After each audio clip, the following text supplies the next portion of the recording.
Welcome to Agape. I'm Rev Lee, and I'm here to talk to you about love. That's right, the awareness and the acceptance of our wholeness. That's all we ever talk about it as Agape. But we look at it from many different angles.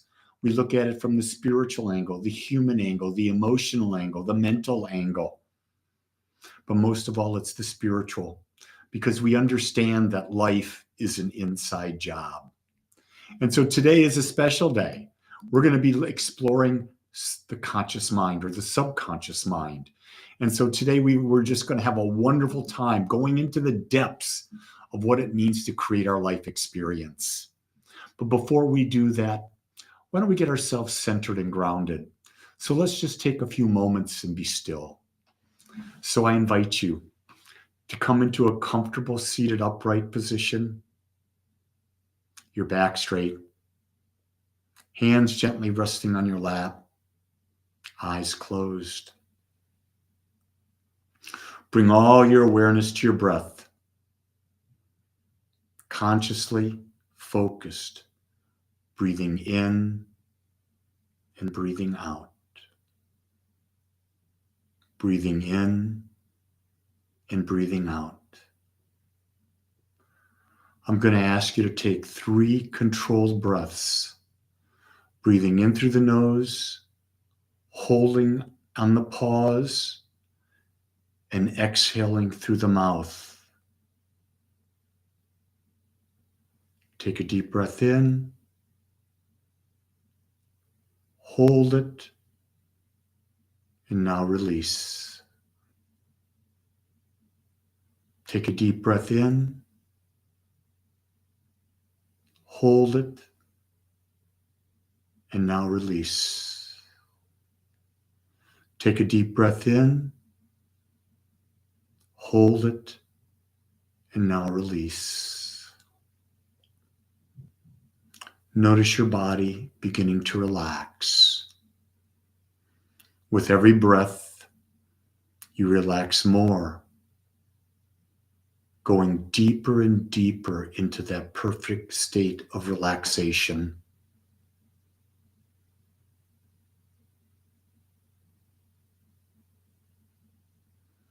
If thoughts come through your mind, just let them go. Don't analyze. Don't become attached. Just observe. If you feel sensations in your body, whether they're happy, good, or maybe they're not so good, maybe they're painful a little bit, just observe them and let them go. You are the observer. You are not the body. You're not the mind. You're a point of consciousness within infinite, and you are observing life with a body and with a mind. So open your mind up today to an inquisitive mind, a curious mind, a mind that says, I've got some experience, but I know there's ever so much more. And when we open ourselves up to a greater and greater amount of wisdom and experience, the universe brings it. So it's in our openness that we expand. It's in our openness that we grow. It's in our openness to new ideas that we tract and we become more the way of life.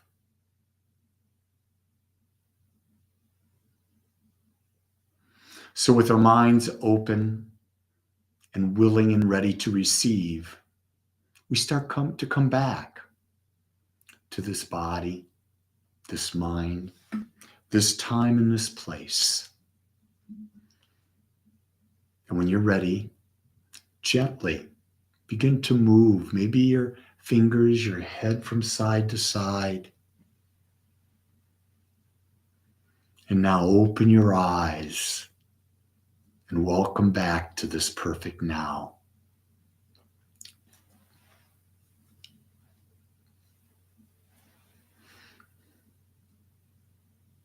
Today, my topic is reprogramming the subconscious mind, reclaiming our inner power. Our subconscious mind governs our habits, our emotions, and our automatic responses. Yet most people are unaware of its power and the influence it has on our lives. Remember, 95 or greater percent of all the thoughts that you've ever had, they're stored in the subconscious mind. This is the powerhouse. This is what makes things happen. This is where we put our focus in order to change our lives. You see, the subconscious mind operates below the level of the conscious mind. It is the storehouse of all our beliefs, memories, experiences, and skills, and plays a crucial part in shaping our behaviors and our perceptions. You see, when the conscious mind sees something new, it goes into the subconscious mind, pulling out all past information, all experiences, and then it brings those up and it compares it to the past. And then it decides, does that support my old beliefs, my old experiences or not? And it will automatically kick out anything that doesn't support the old. And what happens? We're stuck in deja vu, because our subconscious mind has created the filter through which we look at life. The subconscious mind is not creative, it's not logical, it's not analytical, it's intuitive and emotional. It doesn't decide for you what's best for you, not at all. It gives you who you are, and who you are, through its definition, is the sum total of everything in the subconscious mind. So what are the key functions of the subconscious mind? Well, the functions of the subconscious mind are: it stores long-term memories and experiences. It is a storehouse. It's a memory bank. It's a hard drive of a computer. It influences how we react to various situations, because every new piece of information, every new experience is compared against what's already in it. And it analyzes it, it compares it, and then it decides how to respond, and responds based on our past preferences. The subconscious mind also forms our core beliefs based on our experiences and the information that we provided it. Until we get new information, new experiences, our beliefs can't change. They're pretty much locked in, they're fixed. It also manages our routines, our routine tasks, our habits, and it does so without conscious effort. You never have to think about breathing, your heart beating, your nerves responding, your taste buds doing it. The subconscious mind does all of those things. It has a power greater than any computer on the planet today. And yet we don't realize that we have that power. How is the subconscious mind programmed? Well, our early childhood experiences do a lot of that. From the ages of 0 to 7, we are in theta state and we blindly accept in everything that's brought to us. From our parents, from the schools, from everywhere. We just accept. It's also brought in through repetition and habit. If you have a habit of exercising, that's programmed in the subconscious mind. If you repeat certain things, I'm not enough, I'm not worthy, you're programming the subconscious mind. It's programmed by our emotional experiences, high emotions and low emotions. If you were abused, it's programming that subconscious mind into how it looks at things.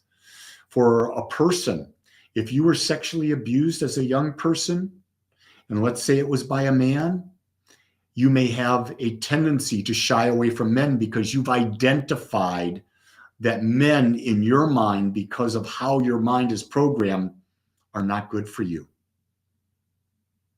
It's programmed by your self-talk. What do you say about yourself?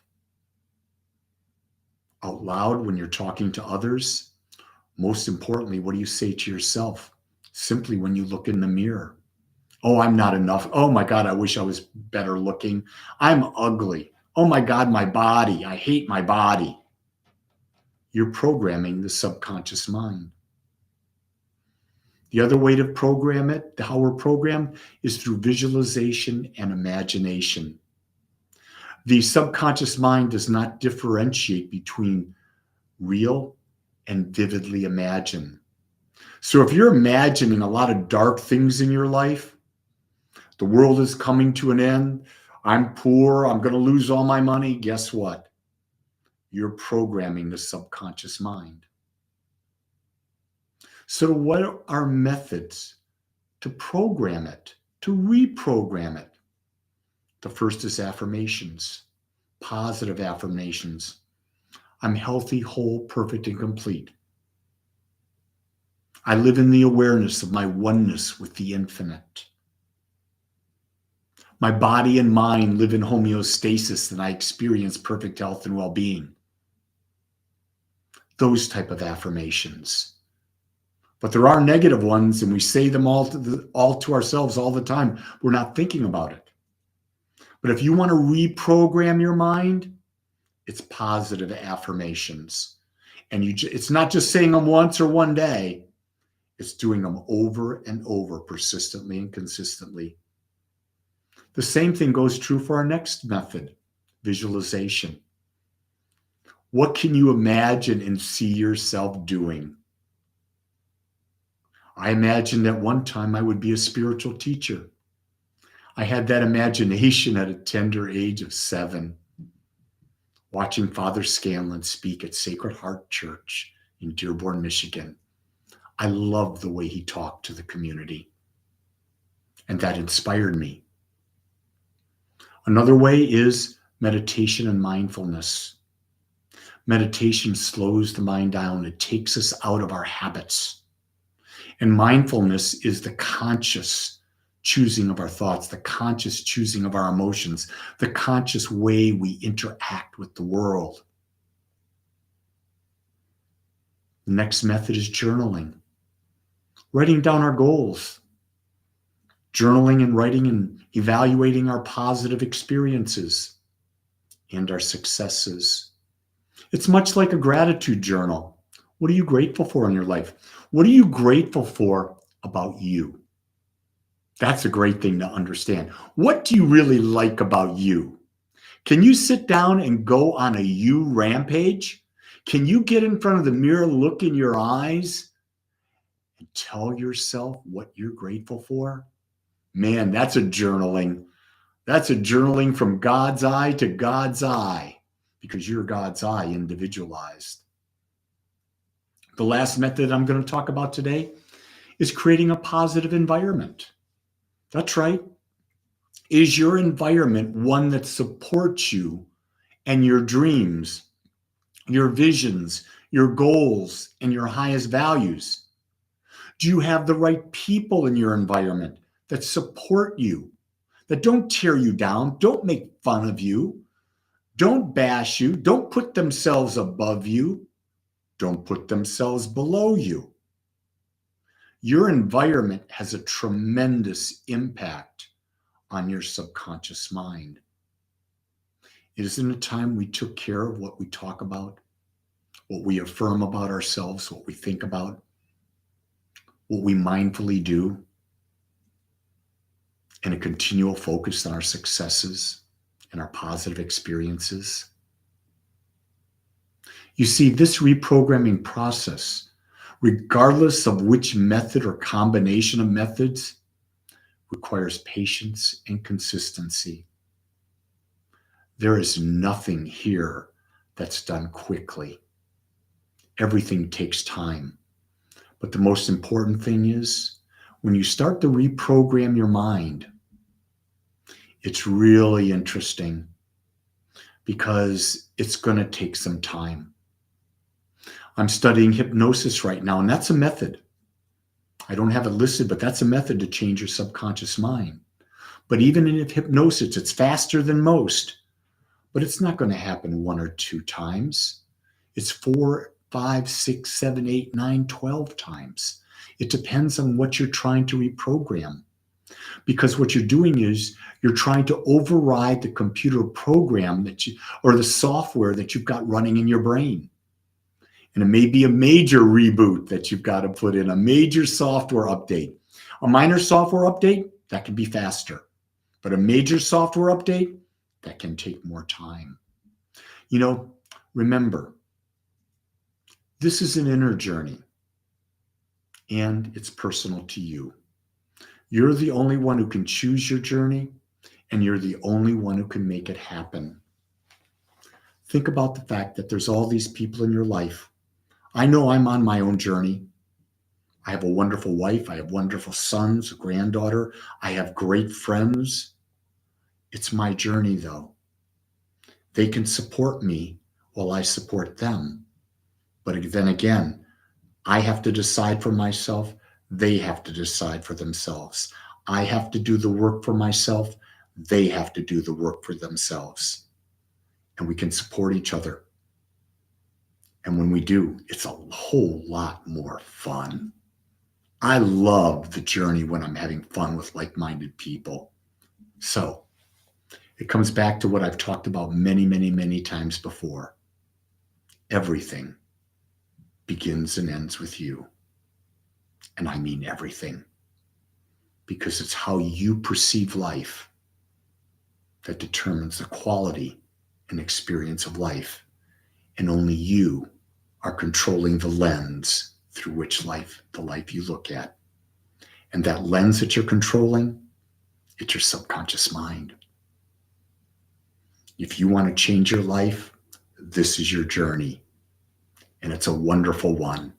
It's one that never ends. So why not begin today? Much love and well wishes as you begin.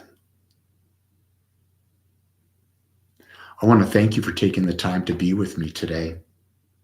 If what I talked about here is of meaning to you, has value to you, make a donation to Agape.